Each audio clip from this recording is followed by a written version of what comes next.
Hey, this is Freewave, music archaeologist, genre nerd, and new synthwave fanatic.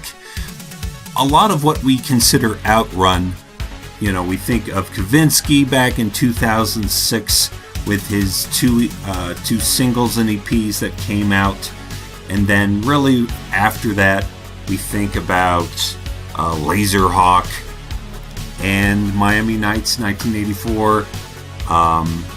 Back in 2010, and that's kind of the extent of kind of the start on the outrun side.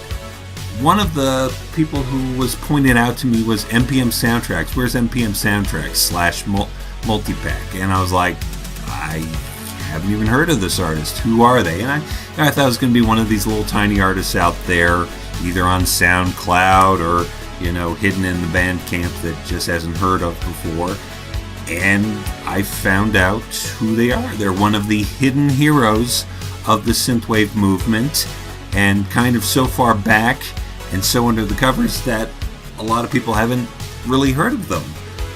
So let me get into sort of what I had to do to sort of track down. So now technically they're known as MPM Soundtracks. 1982 is the full one, or just Multipac without the K. And they're a former member of Rosa Corsa Collective, which is a label found by Laserhawk.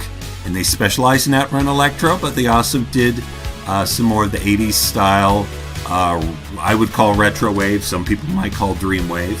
But they definitely had cars on most of their artwork. So if you're taking a look at, what was outrun back then, they kind of are there in the jump between Kavinsky in 2006 and Laserhawk and Miami Nights 1984, in 2010. Everyone we were dealing with the chart, and most of the producers that have come since have put out EPs or they've put out albums, and I guess MPM never did. He put out up to about 25 different tracks. So that's quite a bit. That's at least 2 albums worth, if not 3. But he was doing this. I still haven't figured out exactly when he was making music. But from what it looks like, it was at least as early as 2009.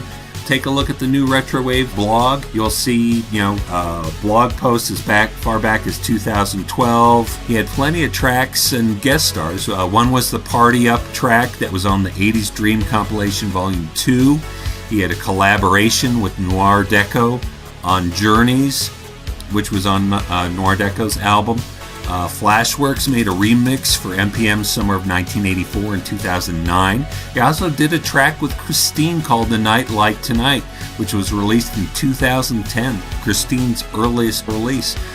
And then Future Cop ran a remix contest for their Star Worshipper original, which featuring vocals by Diana, Jen, and Starset, and MPM won that competition for that remix, and that track later made it onto The Adventures of Star Pony album. Back in 2012, he was going to indicate that about 20 tracks were going to come out in 2 separate releases. He later retracted that news and announced sort of his retirement. In 2013, he indicated a possible return with some teaser tracks, only to officially retire a second time. And he pulled both his blogs and his music, but his music still survives out there. So, it's unclear why MPM Soundtracks left. It's been indicated he may suffer from depression. It's indicated that he might be a bit of a perfectionist when it comes to his music. While it's unclear, it's definitely, you have to support that a musician has a right to establish his own direction and where he's going with his own music. But there's tons of tracks out on YouTube. That's pretty amazing that he still has such a fan base after such a long time. And it really calls to that he's one of the hidden heroes of synthwave, and that people are still fighting for him to really make his presence known, as it should. Because, when you're there as synthwave is forming, and, time and his own wishes is sort of written over that. That's kind of unfortunate to see. So, on the next synthwave chart, we're definitely putting him there. And in fact, there's a Future City Records put out a tribute album in 2015 for him. Star Force, RF Extreme, Time Cop 1983, Celerect LA Dreams. So it would be great at some point if MPM does decide to maybe collect all his great many tracks which he's created over the great early years of synthwave. But that's really up to him, I guess, to decide if he's going to put out such a retrospective. Until then, his fan base will definitely remember him and put him in high regard as one of the early greats. And hopefully, people who were unaware of him will have a chance to really discover his music yet again and his importance within the synthwave community. So I have some good news. Now, actually, MPM Soundtracks has returned back to the internet.